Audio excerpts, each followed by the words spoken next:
سلام دوستان، تو این پست میخوام خدمتتون در مورد عملکرد پتانسیومتر توضیحاتی رو ارائه بدم. پتانسیومتر یک ابزار ساده ولی خیلی قدرتمند تو دنیای الکترونیکه که شما میتونید برای تنظیم مقاومت در مدارهای مختلف استفاده کنید. این قطعه در واقع به شما اجازه میده تا ولتاژ یا جریان یک قسمت از مدار رو تغییر بدین و کنترل کنین. خیلی وقتا برای تغییر صدا و تغییر ولوم توی رادیو یا تلویزیون ها میتونه استفاده بشه، یا توی کنترل روشنایی لامپا، یا ست پوینت برای تنظیم دمای محیط یا رطوبت محیط. پس خیلی از دستگاه الکترونیکی قابل استفاده هستش و حتی برای خود دستگاه‌های منبع تغذیه که میخواد به ما ولتاژ یا جریان بده، ما همیشه یک اهرمی داریم که اونو میچرخونیم و ولتاژ و جریان رو روی یک مقداری تنظیم میکنیم.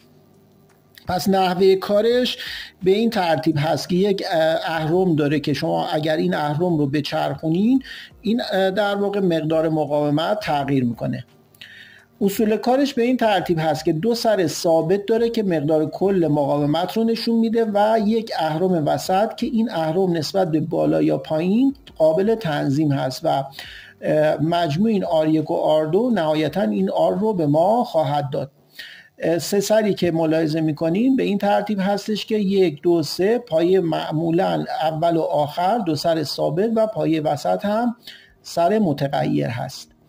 حالا شما اگر یک ولتاژ مثلا 5 ولت رو به این دو سر ثابت بدین و از سر وسط بخواین یه ولتاژی رو بگیرین، طبق قانون تقسیم ولتاژ وی اوت برابر میشه با R2، یعنی این مقاومت پایینیه، تقسیم بر مجموع R1 و R2 که همون R هست، ضرب در 5 ولت که میتونه این ولتاژ رو برای ما تنظیم کنه. همونطور که الان توی شکل میبینین، الان مقدار مقاومت R2 به گونه‌ای هستش که مقدار ولتاژی که داره نشون میده 3.2 ولت هست. من اگر این ولوم رو بچرخونم، این اهرم رو بچرخونم، میبینین که این مقدار ولتاژ داره چی میشه؟ کم خواهد شد. یا اگر به سمت معکوس اون حالت قبلی بچرخونم، ولتاژ شروع میکنه به زیاد شدن.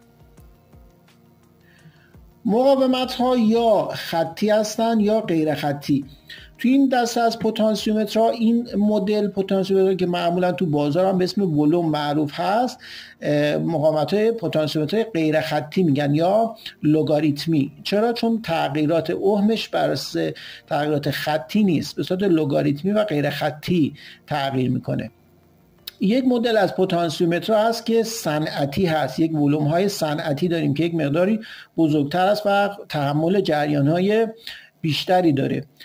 پتانسیومترهای دیگه هم داریم که اصطلاحاً بهش میگن مولتی ترم، همونطور که ملاحظه میکنید این سه پایه هست و به عنوان در واقع پتانسیومترهای خطی هست، یعنی تغییراتش خیلی آرام و به صورت خطی. یک پیچی داره که شما میتونید در واقع با مثلا فرض کنید یه پیشگوشتی این رو چکار کنین، تغییر بدین و اوهمش تغییر کنه.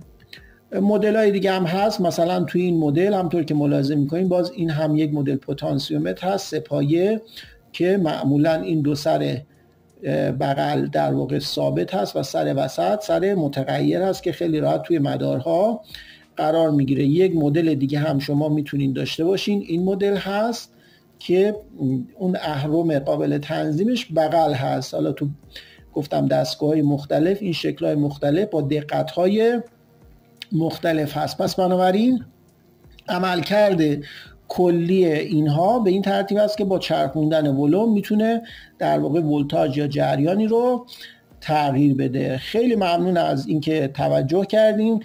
حتما لایک و فالو فراموشتون نشه. به پست‌های بعدی ما هم مراجعه کنین برای آموزش‌های بیشتر. خداحافظ.